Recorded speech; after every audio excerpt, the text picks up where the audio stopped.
insomma è incredibile aver battuto la Fortitudo Bologna, cioè, siamo veramente non contenti di più e soprattutto aver visto che i nostri ragazzi sono stati veramente una squadra, hanno giocato tutti alla grande, quindi una grande soddisfazione. Poi il nostro coach è incredibile e anche il nostro pubblico è fantastico.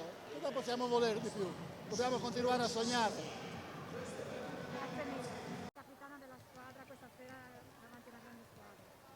Sì, ovviamente giocare con una società così storica, con una storia così importante, è una delle cose più belle per noi, ovviamente è vincere ancora di più, quindi siamo contenti di aver avuto tutto questo pubblico che ci segue, si sentiva veramente il sesto uomo in campo, quindi niente, solo ringraziare.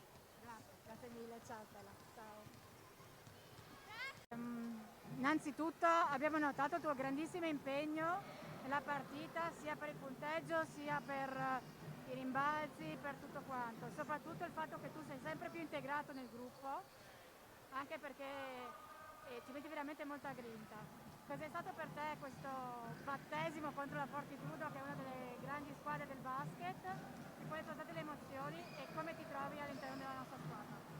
Sì, allora ti dico, prima di vedere chi abbiamo come avversario, che sia la Fortitudo o qualcun altro, io guardo a noi, guardo il nostro percorso, io sono venuto qui per questo, quindi non guardo molto le avversarie, anche se ovviamente mi fa piacere. Per risponderti alla tua seconda domanda, mi trovo da Dio, questo è merito di un gruppo che era già consolidato al mio arrivo da 2 anni e di una società e di uno staff che ti mette in grado di stare bene e fare il tuo lavoro al meglio. E, si può mettere in evidenza però anche il tuo grande impegno, perché ti sei calato nella nostra realtà con le tue doti, perché sei veramente un bravissimo giocatore.